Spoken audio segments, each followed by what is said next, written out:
The first session, a city with no doors. The envelope opens with the soft rip of glued paper. The viewer doesn't look at it. They just place a fingertip on the cue card like it's a switch. Omega 3, the handler reads. Describe the site. A breath. Then the pen moves. No searching lines, no warm-up spirals, clean strokes, nested shapes.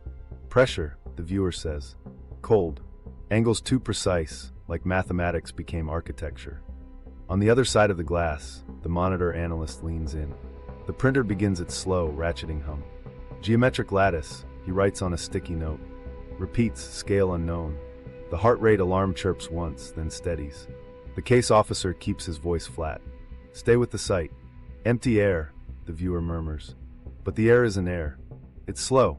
The pen taps, then carves hexagons into hexagons, corridors within corridors.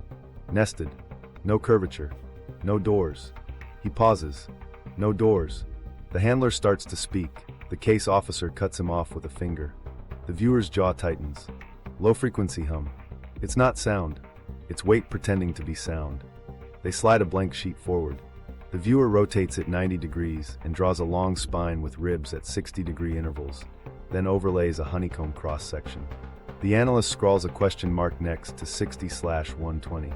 To the case officer, it looks surgical. Edges too sharp to be random, repetition too clean to be geology. Complication arrives as a tremor in the pen hand. The heart rate ticks up, the alarm chirps again. Request to shift elevation. The viewer says, eyes still closed. I'm too close to the plane. I need above. The handler glances at the case officer. A tiny nod. Shift elevation. Describe from above. Black geometry, the viewer says. Absorbs light that isn't there. Vitrified surfaces, glass but not glass. Sharp edges, no tool marks. The pen shades in dark facets along the spine. Built to resist time. The word hangs in the room. The analyst types it anyway. A micro-story writes itself in the margins. The printer coughs, spits a crooked page. The analyst catches it, smooths it, and circles the lattice. He draws a tiny human stick figure next to a corridor and writes scale, then erases the figure. He doesn't know why that feels wrong. Move inside, the case officer says gently. If there is an inside. The viewer exhales. Inside, but nothing welcomes. There are chambers like integers, discrete, exact. No handles, no seams. A hum behind the hum, down in the bones. The handler asks for textures. Smooth, the viewer says. Not polished. Like glass that's been heated until it forgot it was glass. No dust. Cold pressure. I'm not supposed to be here. The analyst's pencil stutters. A corridor grid becomes a map. Angles at precise increments, junctions recur at regular distances. He writes scale unknown again, darker this time. On a fresh sheet, the viewer draws a central void with spokes radiating out. Hollow, he says. But the hollow is doing work. Work how? The case officer asks, careful not to seed imagery. Not mechanical, the viewer answers. Maintenance. Like idle systems idling. Pressure flows. Thermal difference. Feeding the lattice. The word thermal goes on the whiteboard in the control room. The analyst feels his stomach drop for no technical reason. Then the spike.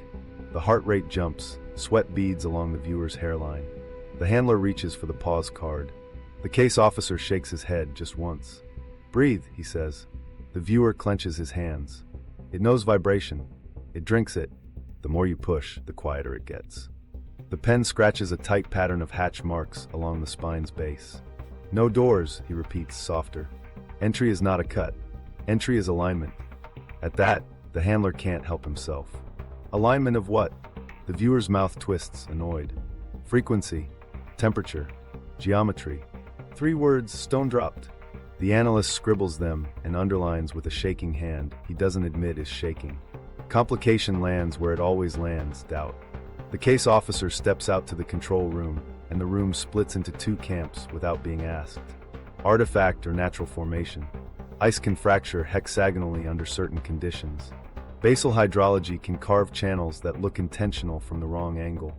The skeptic on the team, a geophysicist borrowed on loan under a bland cover, mutters pareidolia, and scratches a crude mosaic of basalt cooling columns on the back of a takeout menu. The analyst points at the repeating 60-degree angles over kilometers and doesn't say anything. Inside, the viewer's voice thins. There's a stale warmth in the floor. Slight. It shouldn't be there. He taps the paper where the central void sits. Something aims down. The handler looks at the case officer through the glass. Enough. The case officer nods. End session. The room exhales. The viewer uncurls his fingers, sets the pen down, and only then opens his eyes. He doesn't ask for feedback. He doesn't look at the drawings. He just says, "No doors," one last time, as if he hates that fact. Impact is immediate and messy. The case officer gathers the pages and the cue card into a folder that already feels heavier than paper. In the debrief, nobody says alien. They do say artifact and crystalline basalt and waveguide. The geophysicist demands ground truth and cites the official skepticism. Remote viewing has not been validated as operationally useful. The analyst, eyes on the hex grid, says, "We need coordinates." The case officer agrees and does what handlers hate doing. He pauses the series. "We get nothing by going back in blind," he says. "We cross-reference these sketches against what we already have. If the lines match the ridge, we move. If they don't, this goes into the closet." Nobody argues. The viewer sits very still, as if any motion might snap the thin thread they've just pulled. Outside the skiff, Antarctica keeps its silence. Inside, the data team goes to work triangulating the impossible. The coordinates problem, triangulating the impossible. They start with what they can trust, numbers that don't care what you believe. The analyst overlays the viewer's hex lattice on a blank grid, anchors the central void to a provisional origin, and measures the spoke intervals. 60 degrees. 120. The spacing repeats like a drumbeat. He feeds the sketch into a crude matching algorithm that can't know it's being asked to compare hand-drawn geometry to ice. While that's running, the geophysicist pulls public seismic profiles from an old traverse near a deep ice dome. One of those vast, smooth bulges that hide entire mountain ranges. 15 years earlier, a field team logged odd, flat reflectors at consistent depths. At the time, they blamed instrument noise and moved on. Now across two screens, the analyst aligns those reflectors to the viewer's angles. They line up too neatly for comfort. The blind task coordinates decouple the target from bias, but they also force a puzzle. The cue didn't specify latitude or longitude, so they reverse solve. The case officer breaks protocol just enough to authorize a masked query into classified holdings. Any straight-line subglacial echoes within 100 kilometers of the dome. A reply pings the inbox with a familiar stamp. Something else had seen something. A classified radar pass from a spy satellite, a one-off collection made during a polar inclination test, shows linear returns at depth that shouldn't exist in natural ice strata. Snow is chaos made pretty. Bedrock is rough. Straight is suspicious. The returns aren't bright, they're stubborn, thin threads persisting across kilometers, intersecting at angles so exact the software flagged them as artifacts and discarded them. The data team resurrects the discard bin and overlays those threads on the viewer's lattice. 60 and 120, the analyst says, not hiding the tremor now. It's the same grid. Skepticism doesn't die, it goes to work. The geophysicist argues aliasing, long wavelength noise stitched into fake order by the processing. He pulls the raw and reprocesses with a different filter. The lines faint, but they hold. He hates that. He leans back, rubs his eyes, and mutters, "If this isn't pareidolia, somebody drew a city under Antarctica." He adds, for the record, that correlation across datasets does not equal causation, and engineered intent remains an unproven hypothesis. To keep themselves honest, they add independent layers. Gravity first. Satellite gravimetry maps mass like a blind hand runs over a sculpture.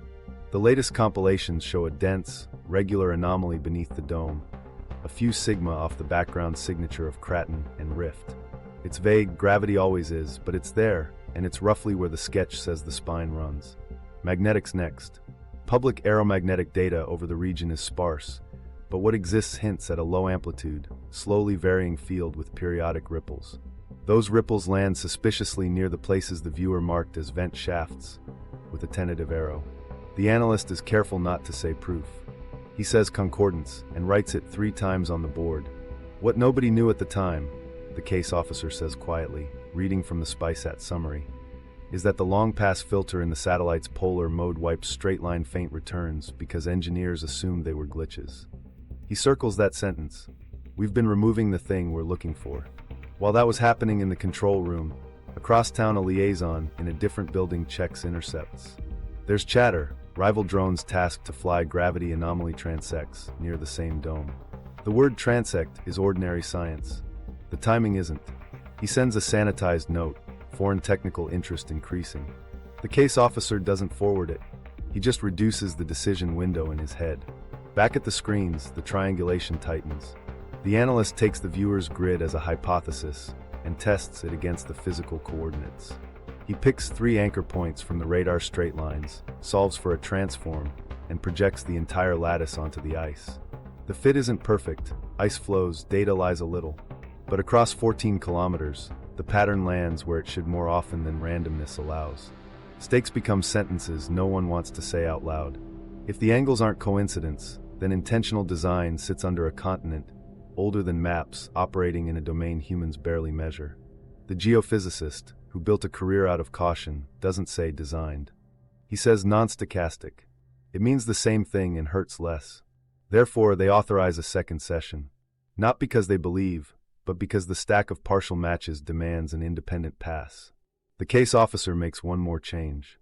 No sensory prompts at all. No move inside, no elevation, no nudges. The viewer gets the briefest of cues and the instruction to wander. If he lands anywhere near the same geometry without being steered, that's a data point worth a day of budget. Before they push the button, the handler rewrites the protocol on the whiteboard. Blind task. No feedback. Monitor only. Fancy words for silence.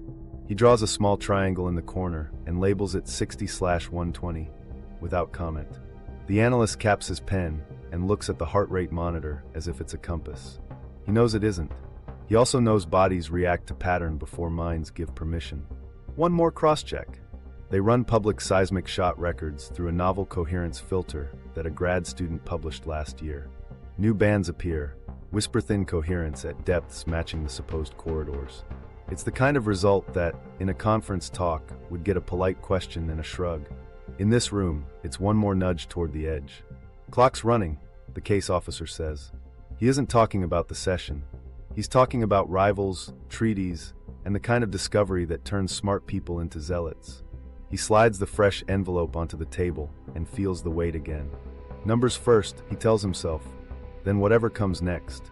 The second session, contact with a silence. No new envelope, just the same room, the same chair, the same strap on the chest. The handler reads the bare cue like it's a weather forecast. Omega 3. Describe. Then he shuts up. The viewer sits with the card between 2 fingers and lets his breathing find a slower beat. The pen stays still for a long time, long enough for the analyst to glance at the heart rate and wonder if they've lost the thread. Empty, the viewer says at last. Not vacant, emptied. Intelligence absent now. Only maintenance systems idling. He draws a circle, leaves it hollow, then inks a ring around it like a rim. Central chamber, he says. Cathedral for physics. The phrase lands like a stone. Nobody moves to catch it. He sketches vertical lines within the void, thin boreholes, parallel, aimed down. They point to density, he adds quietly. Weight. Pressure. The case officer resists the urge to ask anything. Protocol says let it run. The viewer's pen drifts to the margins and writes 3 words as if they're a note to himself. Temperature covenant holds. He underlines, frowns, and speaks it aloud. Temperature covenant. Structure feeds on pressure gradients and thermal flux. It harvests difference. The geophysicist in the control room makes a face he can't help. He spent years modeling basal hydrology in monotone colors. Harvest difference is not a term he recognizes, but the idea swims close to heat engines and gradients, things his field respects. He writes thermoelectric, piezo, nonsense, and draws a line through the last word before anyone can see. Twist, the viewer says, unprompted, as if narrating himself. This wasn't for us. Humans are noise in their design. He shrugs, as if hearing a criticism that isn't personal. Our footsteps would read like static. He shades the ring a little darker. No doors because access isn't for bodies. It's for states. The team lead, who pretends not to be superstitious, writes hibernation. Dormant process? On the whiteboard, loud markers squeak, making the analyst flinch. He doesn't turn around. He's watching the viewer's hand. It shakes once, then steadies. Feel for transitions, the case officer says softly, careful to avoid a steer. The viewer nods, eyes still closed. There's a breath in it, he whispers. Very slow. Isostatic. It breathes with the moon. The room keeps breathing too, almost on cue, like people matching a metronome. The analyst's coffee cup, held too close to the edge, rattles against the console with the tiniest tap. He lifts it, clumsy, and the cardboard seam gives. Coffee streaks his notes. He swears under his breath. The viewer keeps going. When the melt changes stress, it wakes. Not alive, awake. He draws small arrows along the boreholes, all pointing downward. These are like needles finding equalization. If the differential crosses a threshold, systems come out of idle. His jaw tightens. Not to open, to tune. The handler wants specifics, but the case officer raises a palm. No prompts. The viewer dips the pen, switches to dots around the rim, regular, to a rhythm he's not counting out loud. Peripheral apertures, he says. They're not vents for air, vents for pressure signals. You can talk to it if you align with its triad. He stops, frowns at the word talk, and corrects himself. Command, not language. Input. The analyst underlines triad and writes 3 small squares: frequency, temperature, geometry. He doesn't know why those words feel like a lock he'll regret finding a key for. Listen, the viewer says. He's not talking to them. He's inside the hollow he drew. It makes a sound like numbers wearing a coat of wind. It's quiet because it's big. Big systems don't shout. He lays the pen flat and waits. The heart rate dips, then ticks up 2 beats. Something new, he breathes. It's waking with the melt. The coffee cup slips from the analyst's damp fingers. It hits the floor and folds like a cheap tent. The crash isn't loud, but in the thick quiet it sounds like a door slamming. The viewer flinches. The case officer glares at the glass, then nods to continue. The viewer recovers, presses on. Not full wake. A test pattern. A check of balance. It's reading tides, recalibrating. Impact in the control room is a pen frozen mid-scribble. The team lead draws a line from moon to melt pulses and circles both. He writes hibernation again, harder. He adds failsafe with a question mark that digs into the board. The case officer clears his throat, and a loud interruption. From the perspective of function, what would trigger change? The viewer doesn't argue with the framing. Temperature crossing covenant. Pressure field asymmetry. Harmonics misaligned. He draws a small triangle and shades each side to a different depth. Triad locks permit adjustment when 3 align. He goes silent, listening to something none of them can hear. It's not sentient, he says finally. Not absent either. Presence without person. Like a lighthouse designed by geology, not by sailors. The handler closes his notebook without meaning to. End when ready, the case officer says. The viewer traces the circle one more time, then caps the pen. It will answer to the moon before it answers to us, he says, opening his eyes. If we shout, it will dampen us. If we listen, it will teach. The last sentence hangs too long. The geophysicist breaks it. Or it's ice, he says. Magnificent, lying ice. He doesn't sound convinced. The team lead writes, pull climate curves on the board and underlines it twice. The case officer nods. If breathes with the moon is more than poetry, there should be a fingerprint in the records. Melt pulses, infrasound, slow tides in ice no one thought to listen to. They end the session on the beat of a metronome none of them can see. Outside, the dome holds. Inside,